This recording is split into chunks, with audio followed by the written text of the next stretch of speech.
कहाँ से बेटर रहेगा, यूपी से बेटर रहेगा कि हरियाणा से बेटर रहेगा? अच्छा, सर आपने बहुत सुना है कि इसमें फ्रॉड वगैरह बहुत होता है, तो फिर सर इस फ्रॉड से कैसे बच सकते हैं? Hello and welcome students. तो अभी कुछ समय पहले अगर आप लोगों ने डीएलएड का एग्जाम दिया है तो आज की वीडियो आप ही के लिए है। तो सर अभी तक हम बच्चों को डीएलएड एग्जाम की तैयारी करा रहे थे जो गवर्नमेंट कॉलेजेस के लिए थी, लेकिन आज हम जानेंगे कि प्राइवेट कॉलेजेस का यहाँ पर क्या स्कोप है। ओके, ठीक है। तो मैम जैसे आपने अभी यहाँ पे बताया, हमारे पास उत्तराखंड में केवल एक ही जो है ऑप्शन है, जो कि उत्तराखंड के डाइट यानी जो आपके गवर्नमेंट कॉलेजेस हैं जो डीएलएड आपका कराते हैं, डाइट आपके होते हैं, हर डिस्ट्रिक्ट में एक है, 13 ही डिस्ट्रिक्ट यहाँ पे हैं, तो 13 डाइट है। तो हमारे पास ऑप्शन यहाँ पे केवल गवर्नमेंट का है, और यहाँ पे जो है वो आपका एंट्रेंस एग्जाम होता है। लेकिन आप जैसे आप कह रहे हैं कि अदर जो स्टेट हैं, ठीक है, वहां पर जो है जो हमारे स्टूडेंट हैं, हमारे हो या उनके खुद के स्टेट के आपके स्टूडेंट हो, तो वो वहाँ पे प्राइवेट कॉलेज से भी जो है वो डीएलएड आप कर सकते हैं। अभी हम यहाँ पर देखेंगे कि आपका हरियाणा है या आपका यूपी है, उसमें हम बात करेंगे। बट मैं आपके साथ साथ जो हमारे स्टूडेंट हैं उनसे भी मैं एक बात यहाँ पे मतलब अपनी बात एक रखना चाहूंगा। जैसे हम लोग जो है, अगर हमारे पास अगर स्कूली शिक्षा में हम देखें तो वहां पर भी हमारे पास जो है वो गवर्नमेंट आपके कॉलेज हैं या गवर्नमेंट स्कूल हैं, प्राइवेट पब्लिक स्कूल्स भी हैं।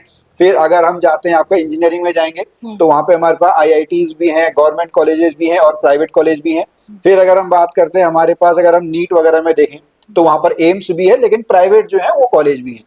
तो मेरे को नहीं लगता है कि आपका जो हमारे जो स्टूडेंट है उनको इसमें कुछ प्रॉब्लम होगी, क्योंकि ये जो सारे कॉलेजेस हैं ये गवर्नमेंट अप्रूव्ड हैं। ठीक है, तो अलग अलग जो स्टेट्स हैं हालांकि क्राइटेरिया सबका अलग अलग है। ठीक है, अगर हम जैसे हरियाणा में बात करेंगे वो 12th पास है, यूपी और उत्तराखंड में जो है वो ग्रेजुएशन पास उसकी एलिजिबिलिटी है। बट वैलिड दोनों ही है, चाहे प्राइवेट हो चाहे गवर्नमेंट हो। अच्छा, दोनों ही वैलिड है। तो यहाँ पर जैसे कि अभी डीएलएड का एग्जाम देने के बाद बहुत सारे स्टूडेंट्स को पता होगा कि उनके मार्क्स कैसे आए हैं। तो कई लोग तो थ्रू हो सकते हैं, लेकिन कई लोग जिनके मार्क्स कम आए उनके पास ये अपॉर्चुनिटी है। हाँ बिल्कुल, यहाँ पे ये मैम आपने देखिए, इसमें सबसे पहले हमारे स्टूडेंट को ही सोचना होगा कि अगर उनको वाकई में जो है वो एक टीचर बनना है या गवर्नमेंट टीचर आपका बनना है, एक प्राथमिक शिक्षक जो है वो बनना है, तो उनको अगर अपना एक साल और बचाना है, ठीक है, एक साल अगर उनको अपना बचाना है जो ये चल रहा है, क्योंकि अगर उत्तराखंड में आएगा नहीं आएगा ये भी बात की बात है, अगर आएगा भी तो अगले साल आएगा वो।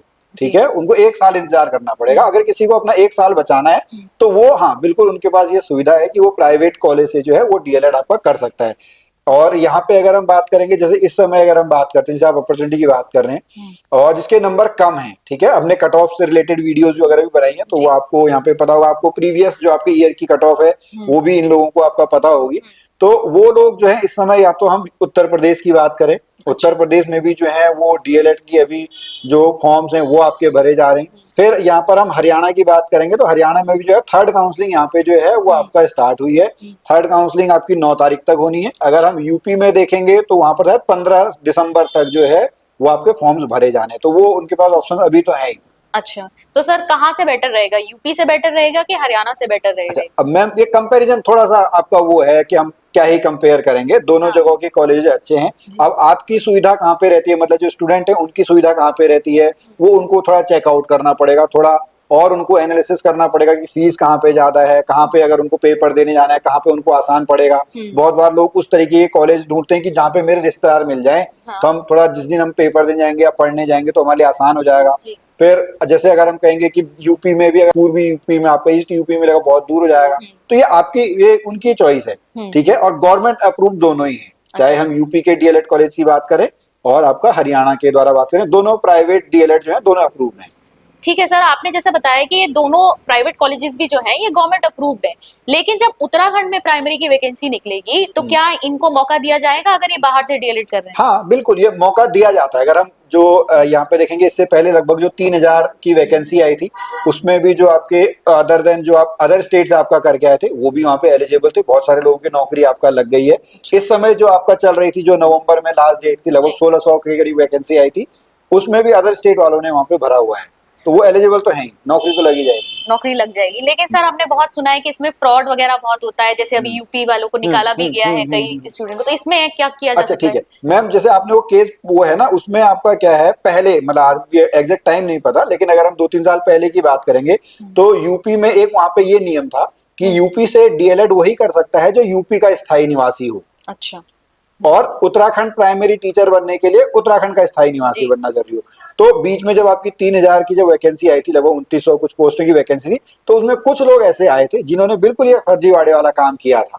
ठीक है, उन लोगों के पास दो दो स्थायी निवास आपके थे, यूपी का भी था और आपका उत्तराखंड का भी था। जो अब देखिए इसमें थोड़ा सा टाइम लगता है, भले ही उनकी ज्वाइनिंग अभी हो गई हो, लेकिन सरकार ने जो उनको पकड़ लिया, जो हमारा प्रशासन है जो ये है, उन्होंने जो है उसको पकड़ लिया यहाँ पे, और उसके बाद उनने उन पे जो है कार्रवाई जो है वो शुरू कर दी है। अब उनको चेक कर रहे हैं, उनको बाहर कर देंगे, वो और डिटेल में देखना पड़ेगा। लेकिन हाँ, मतलब आज टाइम पे अब क्या है कि जो हम ये बात करें कि यूपी वाले भी, अब जो यूपी डीएलएड है उसमें भी नियम बदल दिया गया है, अदर स्टेट वाले भी हैं तो वो भी जो है यूपी में डीएलएड कर सकते हैं, बट उनको जो रिजर्व कैटेगरी वाले हैं उनको कोई वहाँ पे वो नहीं मिलेगा, आरक्षण नहीं मिलेगा, जनरल में आपके जो है वो माने जाएंगे। तो फिर सर इस फ्रॉड से कैसे बच सकते हैं? अच्छा ठीक है मैम, इस फ्रॉड से बचने का सबसे बढ़िया तरीका तो है, सबसे पहले आप जिस कॉलेज में आप जा रहे हैं, ठीक है, उसका अप्रूवल देखिएगा कि क्या वो एनसीटीई से अप्रूव्ड है या नहीं है। फिर उसकी आप वेबसाइट पे जाइएगा, वहां पर आप देखें कि किस तरीके के आपका उसमें है, पुराने जो प्रीवियस ईयर के रिजल्ट्स हैं वहां पे आप लोकल जाइएगा, ठीक है, अगल बगल के लोगों से पूछिए कब तक का ये कॉलेज है, किस तरीके का है। बहुत बार जो आपका जो अच्छे कॉलेज है वो तो अपने सारे डॉक्यूमेंट जो अपनी वेबसाइट पे आपका लगाते हैं, ठीक है। फिर अगर आपको कहीं से कोई लिंक मिलता है कि जो प्रीवियस आपके जो पहले के बच्चे हैं उनकी कहाँ पे नौकरी लगी है, किस तरीके का आपका है, कहाँ पे प्लेसमेंट हुआ भी है नहीं हुआ, क्या सब देखिए, सब सरकारी में नहीं लगेंगे लेकिन प्राइवेट में तो लगेंगे, पता तो रहेगा कि चल भी रहा है नहीं चल रहा है, तो आप वैसे जो है वो चेक कर सकते हैं। जब नॉर्मली अगर हम देखेंगे ना, किसी भी हम कोई भी सामान हम खरीदते हैं तो हम पहले सब कुछ देखते हैं उसके बारे में, ठीक है। और इसमें मैं आपसे ये कहूंगा कि आप सलाह सबसे लो, लेकिन जीवन आपका है तो उस जीवन की जिम्मेदारी आपकी। आप ये नहीं कह सकते कि आपने सर ऐसा कह दिया इसलिए मैंने ऐसा कर दिया है। हम सब जितने भी टीचर्स हैं या और आपके जो गाइड होंगे वो भी आप लोगों को केवल यहाँ पे गाइड करेंगे कि आप ऐसा ऐसा कर सकते हो, आपके सामने ऑप्शन बहुत सारे खुले हैं। और यहाँ पे कोई भी आपसे ये नहीं कह रहा है कि आपको जबरदस्ती डीएलएड करना, आपने फॉर्म भरा है, आपकी इच्छा है, आपको टीचर बनना है तो आपको डीएलएड करना चाहिए। हम आपको बस वो रास्ता दिखा रहे हैं, क्योंकि उत्तराखंड में भी अगर हम देखें तो 40,000 बच्चों ने फॉर्म भरा है, लगभग 35,000 के करीब बच्चों ने वहां पे पेपर दिया है। उस 35,000 में से मात्र 650 लोग लगेंगे, 650 लोगों को ही वहां पे सीट मिलेगी, वो मैक्सिमम है। अब बचे वो जो आपके 30,000 से ऊपर है, उनके पास क्या ऑप्शन है? एक, या तो उनने बिल्कुल ऐसे ही भरा है कि ठीक है यार देख लेते हैं, बहती गंगा में हाथ धो लेंगे, जो अगर आज नंबर आ गया तो आ गया। लेकिन उसमें कुछ तो ऐसे होंगे ना जिनको कुछ ना कुछ ऑप्शंस तो ढूंढना ही है, उनको तो बनना ही है, चाहे वो यहाँ से करें या दूसरे रास्ते से करें। आपको हार नहीं माननी अगर आपके नंबर इस समय कम आ रहे हैं उत्तराखंड डीएलएड के एंट्रेंस एग्जाम में, ठीक है, आपको हार बिल्कुल नहीं माननी, आपको ऑप्शंस ढूंढते रहने हैं, तो वो ऑप्शंस आपको बहुत सारे मिल जाएंगे। जी, तो सर आपका सजेशन क्या रहेगा फिर, कि प्राइवेट की तरफ जाना चाहिए?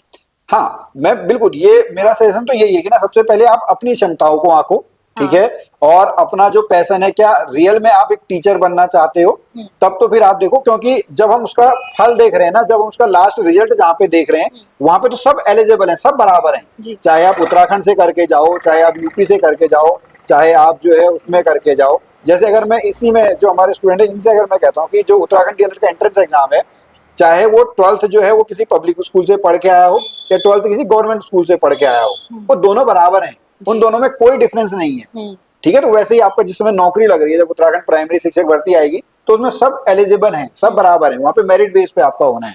तो उस तरीके से आप अगर करना है तो आपको जरूर ये ट्राई तो करना चाहिए। अच्छा, तो सर दीपक सर आपने बहुत अच्छी हमको जानकारी दी, और जो लोग जो यहाँ पर डीएलएड में अगर हताश ना हो, अगर उनके नंबर कम भी रह गए, तो एक ऑल्टरनेटिव जो है आपके सामने जो है सर ने रखा है। अगर आपके कोई क्वेश्चंस हैं तो कमेंट सेक्शन आपके लिए खुला है, आप अपने प्रश्न हमसे पूछ सकते हैं।